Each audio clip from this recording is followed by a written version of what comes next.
Dear student, आज से आपका क्लास 12th स्टार्ट होने जा रहा है। जब तक लॉकडाउन का पीरियड है तब तक आपको इसी तरह से ऑनलाइन वीडियो लेक्चर मिलेगा।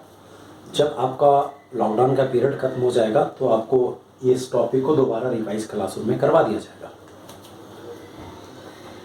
अगर किसी भी प्रकार का कोई प्रॉब्लम अगर आता है फिजिक्स में तो आप हम से इस नंबर पर कांटेक्ट कर सकते हैं 9955946848 व्हाट्सएप के द्वारा कर सकते हैं आप कांटेक्ट कर सकते हैं। तो ये देखें कि फर्स्ट टॉपिक का नाम है हम इलेक्ट्रोस्टैट।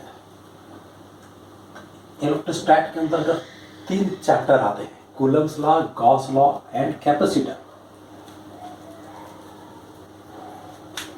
कूलम्स लॉ के बहुत सारे कूलम्स लॉ जो टॉपिक हैं कुछ बुक में इसका नाम electric field and electric potential के नाम से जाना जाता है।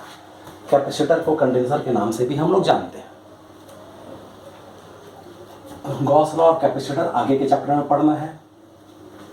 तो आइए हम देखें कि पहले इलेक्ट्रोस्टैट है क्या। इलेक्ट्रोस्टैट जो वर्ड है वो बना हुआ है इलेक्ट्रिक और स्टैटिक से। Electric means charge, static means rest. तो इलेक्ट्रोस्टैट means charge in rest.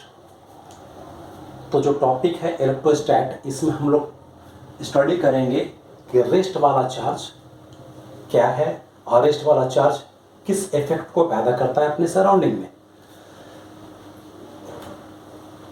Charge in अगर मोशन होता तो टॉपिक कहलाता इलेक्ट्रोडायनेमिक्स, जो कि इलेक्ट्रिक करंट में पढ़ेंगे। तो ये इलेक्ट्रोस्टैटिक है, इलेक्ट्रोडायनेमिक्स नहीं है। तो आइए इलेक्ट्रोस्टैट के अंतर्गत पहला चैप्टर हम लोग पढ़े कूलम लॉ। कूलम्स लॉ में इस बातों को हम लोग को स्टडी करना है।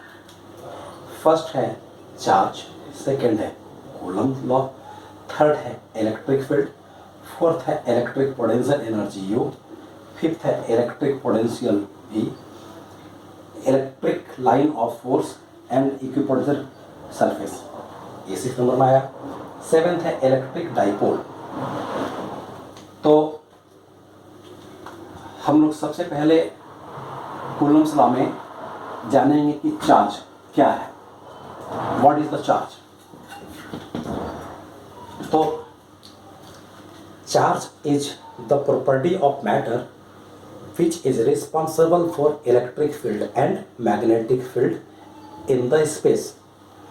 Charge produce electric field and magnetic field in the space. तो हम अभी थोड़ा देर पहले बोले कि charge is the property of matter. तो एक मैटर के पास में क्या क्या प्रॉपर्टी हो सकता है ये देखें। तो मैटर के पास में एक प्रॉपर्टी है कि उसका मास होता है, एक प्रॉपर्टी है कि उसके पास वॉल्यूम होता है, इसी प्रकार का एक प्रॉपर्टी है कि उसके पास में चार्ज भी होता है। जैसा कि आप पहले क्लासेस में जान चुके हैं कि एटम में 3 सब एटॉमिक पार्टिकल होते हैं, इलेक्ट्रॉन, प्रोटॉन और न्यूट्रॉन। इलेक्ट्रॉन और प्रोटॉन को चार्ज पार्टिकल कहते हैं, न्यूट्रॉन को न्यूट्रल पार्टिकल कहते हैं, क्योंकि उस पर नेट चार्ज 0 माना जाता है। आगे मॉडर्न फिजिक्स में हम लोग देखेंगे कि न्यूट्रॉन भी 2 चार्ज पार्टिकल में ब्रेक किया जा सकता है। तो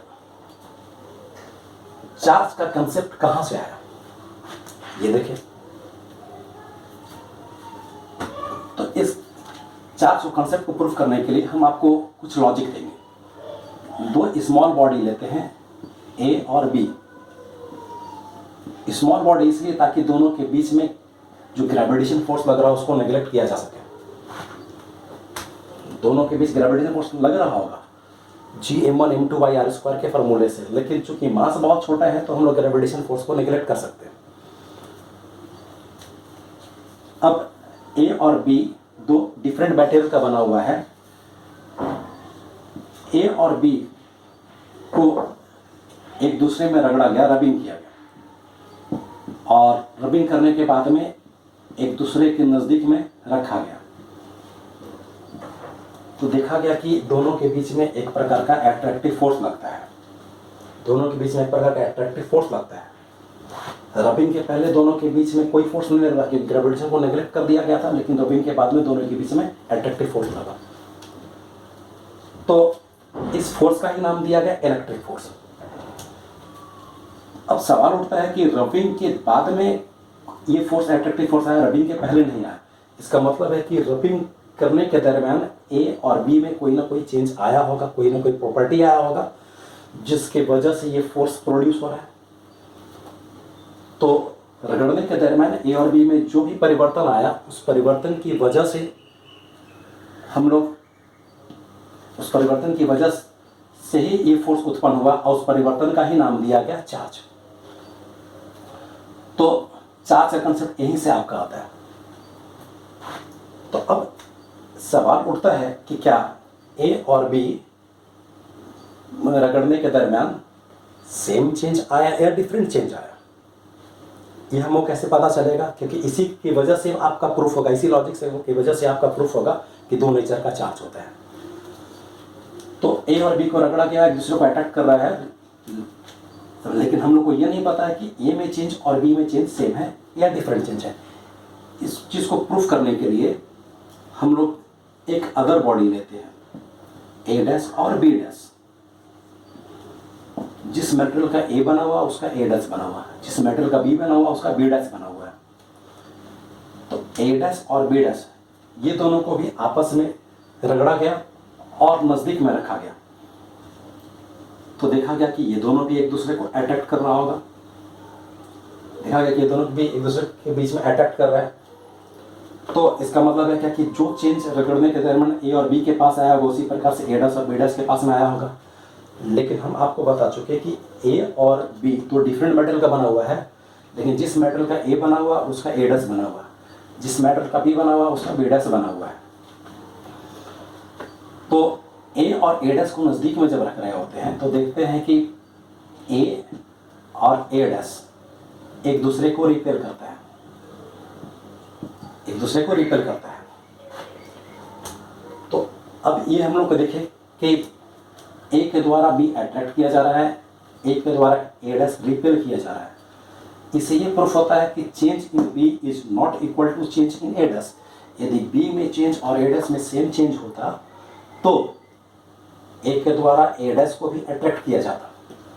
इसका मतलब है कि बी में change is not equal to A dash में चेंज।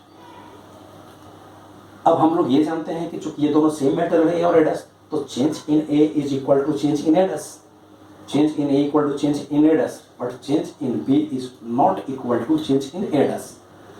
इसका मतलब यह हो गया कि change in B is not equal to change in A, यानी रब करने के दरमियान जो चेंज ए में आया होगा वो चेंज बी में नहीं आया। इससे ये प्रूफ होता है कि चेंज अलग अलग है, और यहाँ से प्रूफ होता है कि एक चेंज का नाम दिया गया पॉजिटिव चार्ज और एक चेंज का नाम दिया गया नेगेटिव चार्ज।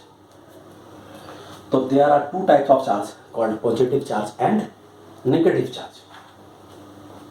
तो अब यहाँ पर हम लोग देखें कि रबिंग के दरमियान ए और बी दोनों इलेक्ट्रिकली अनबैलेंस्ड हो गया, और वही अनबैलेंस्ड जो है इलेक्ट्रिक फोर्स का कारण बनता है। क्योंकि रबिंग के पहले ए और बी दोनों एक दूसरे पर कोई फोर्स नहीं लगा रहा था, रबिंग के बाद में लगाया, तो इसका वजह माना गया कि ए और बी दोनों एक दूसरे दोनों इलेक्ट्रिकली अनबैलेंस हो गया। और हम लोग देखेंगे कि किसी एक बॉडी से दूसरे बॉडी में चार्ज का ट्रांसफर हो गया। चूँकि इलेक्ट्रॉन हम लोग मान कर चलते हैं कि इलेक्ट्रॉन पर नेगेटिव चार्ज होता है और प्रोटॉन पर पॉजिटिव चार्ज होता है, तो इलेक्ट्रॉन आउटर मोस्ट ऑर्बिट में होता है तो उसका ट्रांसफ़र करना ईजी होता है। तो एक बॉडी से दूसरे बॉडी में इलेक्ट्रॉन का ट्रांसफ़र हो गया, तो जिससे इलेक्ट्रॉन निकला होगा वो पॉजिटिवली चार्ज हो गया और जिस पर इलेक्ट्रॉन गया होगा वो नेगेटिवली चार्ज हो गया होगा। तो ये कंसेप्ट प्रूफ करता है कि चार्ज का दो नेचर होता है। अब इस वीडियो में आपको इतना ही बताया जाएगा। अब हम नेक्स्ट वीडियो में आपको बताएंगे कि चार्ज की प्रॉपर्टी क्या होती है।